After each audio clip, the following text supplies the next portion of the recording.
Good morning, everyone, and welcome to episode 112 of the On Air Advocate. Where at the On Air Advocate, we look to provide education, support, and empowerment for all of those with different abilities, mental and medical illnesses, and their caregivers. For those of you who may not know me, my name is Tammy Flynn, and I am the host and producer of the On Air Advocate. And I am super excited that you are joining us here this morning, or whether you are catching this on the replay. Now, as always, if you think that the content we're talking about today could be relevant for anyone in your circle, please hit the share button and share the love with others. Now, I am extremely excited. I'm usually not even on Sundays, but I am excited to be here because we are kicking off our rare disease interview series today. And I couldn't be more excited than to have my new friend that I just met, Kirsten, here all the way from Belgium. She is the founder of the online store, Graphic Organic. She is a graphic designer, a chronic illness blogger. She is a chronic illness mental health advocate, as well as an entrepreneur. I mean, your list goes on and on. And then we have Denise here, who she has been on our show before. Amazing as well. She is the founder and life coach of the Chronic Warrior Collective, as well as the Chronic Warrior Society. So I am super excited to have you guys kicking off this series this morning and being with us. So welcome. Thank you. I'm happy to be here. Now, what time is it, Kirsten, in Belgium right now? It's 5 o'clock, so 5 p.m. Okay, so it's nighttime. So it's bright and early for us in the morning. It's winding down the end of your day. So, Kirsten, since you haven't been on the show before, I would love if you would just kind of start us off with letting us know a little bit about yourself, and also your chronic conditions and, you know, how that's affected you when you found out about them and that sort of thing. So my chronic illness journey started when I was 9 years old. Mm-hmm. I've always had like health issues, and I definitely struggled in gym classes at school. It was more manageable then than it is now. And then at 19 years old, it got a lot worse. And then I finally got the diagnosis of fibromyalgia and ME, which is also known as chronic fatigue syndrome. Okay. So then I finally know what I had after 10 years. And then I realized, that university was going to be too difficult to manage with my health, physically. But I still really wanted to do what I love doing, which is, creating stuff. I've always been creative as long as I can remember. So then I took, graphic design classes, art classes, and also business classes, because I know that working from home would be like my best option. Okay. And that's when I created Graphic Organic. I can't wait later in the show to learn a little bit more about. But if you can take us back when you said you were diagnosed at around the age of 9, right? 19. You were diagnosed at 19, but you started noticing symptoms at 9. Okay, yeah. So what were some of those symptoms that were giving you or your family members signals that there was maybe something that wasn't quite right? What were those signs? Mostly headaches and tiredness. Okay. That I was experiencing, and I was sick a lot from school, much more than the other kids were. So. Okay, and was it more like you were falling asleep everywhere, or just this overall like body fatigue, tired? Yeah, the overall body fatigue, yeah. Okay, and what was your doctor saying at that time? I mean, because if you started feeling that at 9 and you weren't diagnosed till 19, what was kind of your medical, physicians and stuff saying during that course of those 10 years? Oh, I've seen many doctors, and the most doctors said it was growing pains when I was still little. But then when I was more a teenager, people started saying that it was in my head, and I was faking being ill because probably I didn't want to go to school and stuff. So they always thought that, I was making things up. And that emotionally must have not been, that must have been really, really hard for you. Yeah, definitely, because sometimes I started, doubting myself, even like, am I making this up? Or I started ignoring my symptoms and making things worse, which is of course not great. Right. And what type of doctors was it that finally gave you that diagnosis? Like, what was the final doctors that found that discovery that said, this is for sure what you have, that they were going to label those things? I had to go to a professor internist, Okay. and he finally looked at my body as a whole and not looking at every symptom differently. So he finally put everything together and was like, "Oh, I'm sure you have fibro and ME." Okay. And how is that diagnosis treated? Like, what are the things that you can do to aid in that? There's no treatment that you can take that can eliminate it, correct? Yeah, there's no cure or not Cure not for it. one right treatment or anything. So that But really. what are the things that they encourage you to do that can help? Well, first of all, physiotherapy. That's the main thing that helps me to stay strong, I would say. I Okay. think without it, I wouldn't be able to do as much walking as I can do. And then also, of course, pain medication, which I know is not the best option, but you Mhm. still want to have like a normal life and being able to enjoy things. Right. Um, I mean, there are so many more alternative treatments and stuff, and I've tried most of them, but they didn't really help me. So right now I'm just learning from the spoonie community and what other people's do and giving each other like tips and advice mainly. Right. And I know a lot of times on this show, we talk about different things that guests throw out there. I mean, they're just options. So the same within your spoonie community that you Yeah. go, just trying different things, right? To see what might work and what might aid and help. Yeah, some things might work for others, but it doesn't always mean that it will work for me as well. So Right. Now, with your condition, do you ever get to the point of fatigue where you can't walk or that you're using other apparatuses to help you with that? Or is it more just you take those days and stay in bed and rest? yeah, I try to like pace and see, what moments I feel best. Like for me, for example, in the morning I feel better than in the evening, so I try to get most things done earlier in the day and try to rest as much as I can. But like in summer, I first used a mobility aid, a walker, which really helped me when it was really hot outside and I felt dizzy. So that was hard, but it also helped me to be able to go on holiday. So Right, right. To be able to leave and go. And so at what point, obviously you knowing that you have these conditions, it's going to be hard for you to go into a normal college, setting yeah, and be doing that. You did all of your graphic design, so you did that online. You did online classes for that, or you did those were like um, adult education. I don't know if you have something similar in America. So okay. So more most like of them were in the evening, which were like more manageable, so I could like rest during the day and then go in the evening. okay. And then where did all of these layers of entrepreneurship come from? Did some of that, like within your family, have you seen people run businesses, or was it just something that you're like, I'm just going to start this and see where it goes? Yeah, I basically decided it because, I wanted to find another way, something that Denise told me to, Hmm. if something, if you can do something, like find your creative way to do it. And it was my solution to be able to work from home and without damaging my health too much. Hmm. And what is kind of the mission of graphic organic, or if someone was looking at that, what are the different things that get serviced, through that graphic design company? I think mostly that I work with eco-friendly fabrics and recycled paper, and everything is fair trade.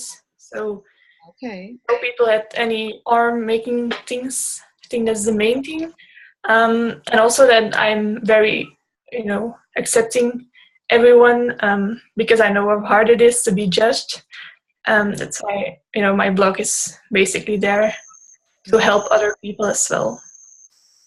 Right. So in going to your website, all the different blogs and the different things that you write for some of the chronic illness community can all be found on there as well? Yeah. Okay. Right on that platform. And what are the different products that you have on your graphic organic website? So there is a shop, and there I sell eco-friendly designs on clothing. You know, I designed everything myself. And also stationery like stickers and a notebook. That's awesome. And you know, some of the quotes are chronic illness related, but I'm trying to, you know, involve more people and make things that everyone likes. But it was cool to just put it out there and to support my community. Yes. And now tell me about the relationship that you and Denise formed, and how did that come about? I think when I first got diagnosed, there wasn't any like support groups in Belgium that I felt were positive or that I felt welcome to.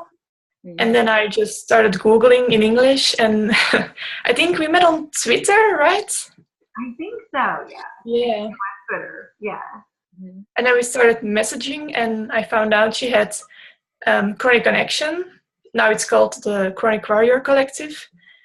And, you know, it was perfect because I was 19, and the age group Denise works for is from 16 till 22 years old. So I was so happy that there was such an accepting and positive, loving group. And we were only with 3 people by then, but it has grown a lot. Right. And, you know, she also gave me the opportunity to design the website. Then, of course, it's changed all now, but it was really cool to do that. Okay, well, that website, let me tell you, I know that they've upgraded and some things are changing, but the original website that was done was absolutely beautiful. So your design of that was phenomenal as well. You did a great job. Thank you. Yes. So you got to actually be part in putting together all the different things when it started in the very beginning. Yeah, she asked me a lot of questions, and I know that I also could ask her anything and talk about anything, so that was really cool. And we message all the time. Yeah. Really, yeah, we still do, but yeah, it was really nice. We developed a really nice relationship, and then I asked Kirsten to be one of our young adult advisory board members. So she's one of the original 3. We now have 9. But she's one of the original 3, and she has absolutely been instrumental in helping us grow what is now the Chronic Warrior Collective and the Chronic Warrior Society specifically. And Denise, could you just give the folks that are listening, I know when everything is set to go and all the new stuff is out, we'll come back on a live where we can talk about everything, but the new pieces of the puzzle that are out there or that are fully rolling right now, can you let our folks know what that's all about, so that if there's other, you know, young adults listening, they can be like, this might be for me. Right. So originally it started as Chronic Connection, and that's where I met Kirsten. That's what she was referring to. It was focused solely on for ages 16 to 24.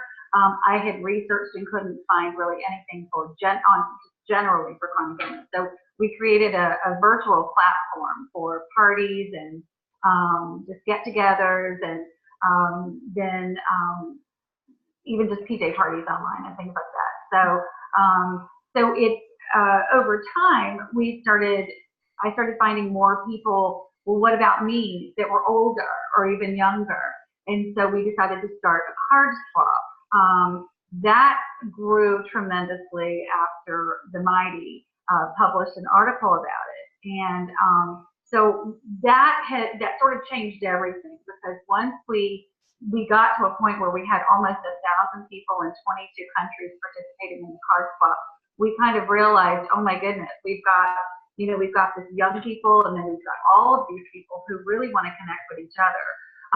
So we decided to change our scope, and we broadened and changed the name. So Chronic Connection is now the Chronic Warrior Collective. The collective has a number of programs underneath it, kind of like the umbrella. for several different things. One of those is the card swap event, which we do each month. And that is open to all ages, all around the world. We've also recently, this was originally for patients, warriors, spoonies themselves. Now we've opened that up to caregivers, siblings, children of, we call them descendants, but children of warriors, as well as medical folks that might, especially those that might not get the support, ancillary staff and that kind of thing, that might not, you know, they still are touched by the patients that come in and out of the hospital and in and out of their care, but they are maybe not seen as needing the kind of support that maybe the nurses or other professionals might get. So we've opened this up to all of those areas for our card swap. And we're currently working on an automated, very high-tech website program to be able to, our goal by the end of the year with the card swap alone is to have 100,000 participants running through it. So that's for the card swap. And then we also have the Chronic Warrior Society, which is what the original focus of Chronic Connection has become. And that is the program for 16 to 24-year-olds living with chronic illness. It's open to everyone around the world. It's free.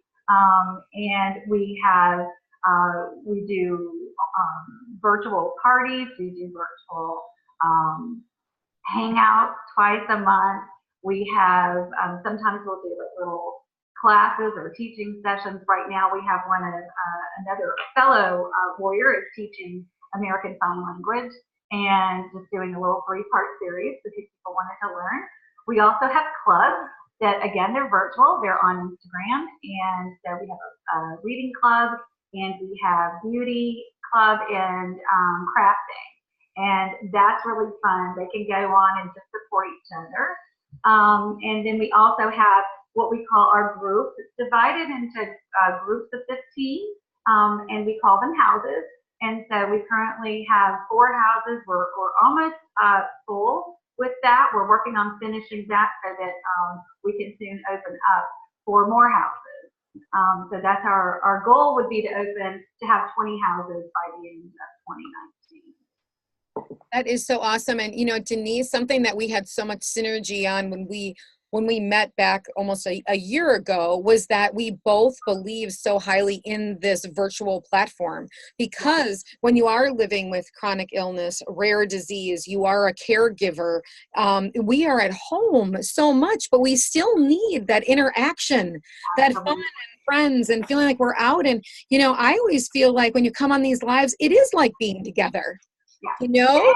Yeah, we all say that. And recently, one of our hangouts or parties, everybody was like, "Oh my gosh, this is just like having people over," and it really is. And it's so fun because when we do those hangouts and parties, they can come in their pajamas from bed. I mean, we do it from the hospital. We have people doing just really and the ability to do that and to meet others from all over the world who can get you. They understand. They, you know, and it took a while. I mean, and Kirsten and others were part of this, developing kind of a formula that works and what's the best way to do it. But now, like I said, it's grown tremendously, and it's really amazing to see what how far we've come. Yeah. And Kirsten, kind of like you were talking about, I mean, having the opportunity to meet people from all over the world, you hear what everybody else is doing, right? I mean, what are they doing? Different strategies they have, different things that may be helping them through the process, but also meeting many new friends and being able to bounce stuff off of everybody. I think that's great. What has the chronic, I'm so sorry, I don't want to, the Chronic Warrior Collective, I want to say the other name.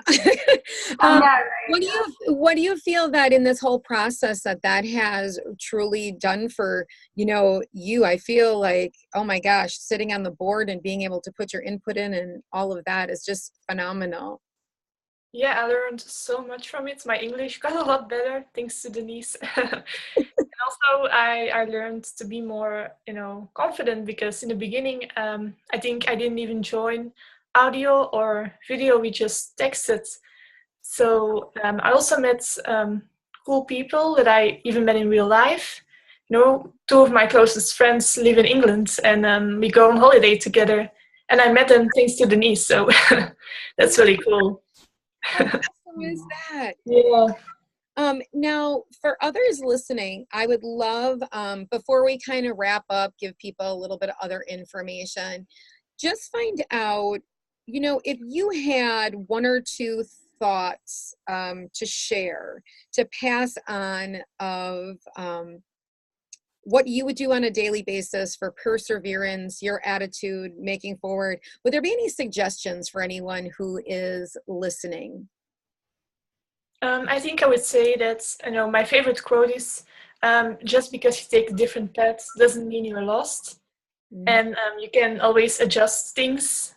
So, I mean, try to look at the things you can do and then try to adjust them for you, for your health, and don't try to focus too much on the things you can't do. I think that's one of the main things I try to live by. Of course, there are days when it's hard and I can't always think like that, but I try to.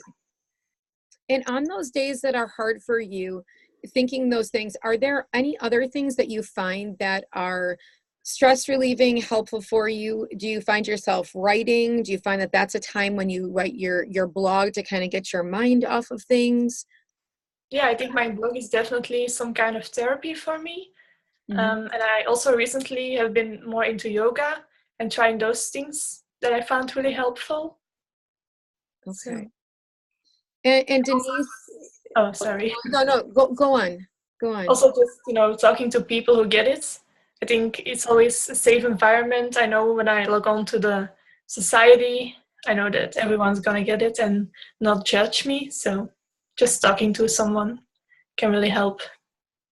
Yes. And Denise, you being kind of the head of this collective, what would your recommendations also be, or your thoughts? Well, really the basis of all of this is that one of our taglines, which is because chronic doesn't mean you can't. And I think that is, so many times I think when we're given a diagnosis, and particularly, you know, a lot of the focus, not for the collective specifically, but for the society, is on that age range of 16 to 24. When you're given a diagnosis as a teenager, and you might have been super active in sports, or your goal was to do, you know, with something with dance or what have you, and then suddenly you're not able to do that. That's really hard, and it's hard. You know, it's hard for the parents, it's hard for the child, and the friends around you. And I think one of the main things that we're about is that you're still you, despite the diagnosis, and that you can just, you know, it's not easy, but you can make a shift and you can make changes, and there are alternate paths, like what, you know, Kirsten is saying, and you know, you can rise beyond diagnosis, and I think that that's really our biggest platform and message, is that together we can encourage and inspire and find other ways to do things, and build confidence. And I think that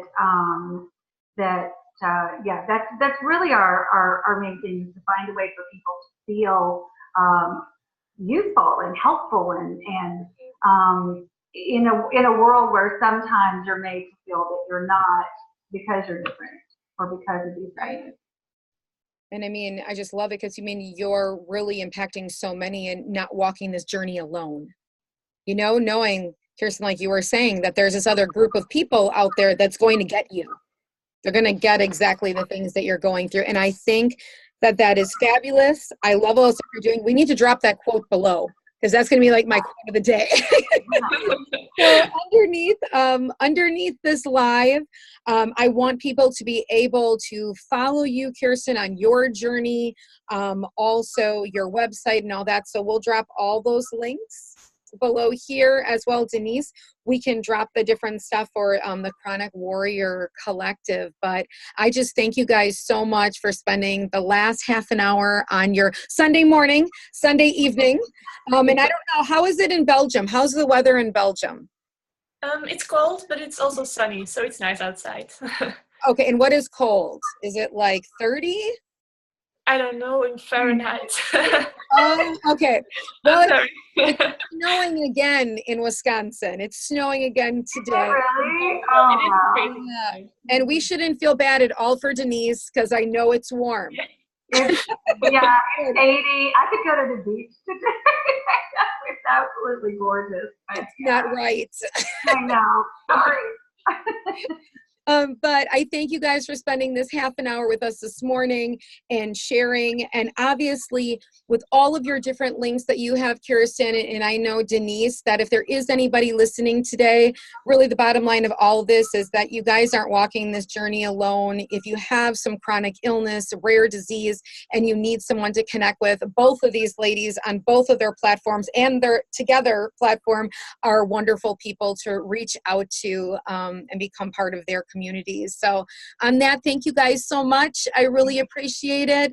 And we will see all the rest of you for the upcoming interviews. If you want any other information about the On Air Advocate and our services, you can go to onairadvocate.com and you'll find them all there. If you'd like to become a part of our private online community here at the On Air Advocate, you can go to the top of this Facebook page, hit the blue button, and that will let you into our private group. So on that, thank you ladies so much for spending the morning with us. Bye-bye. Thank you guys.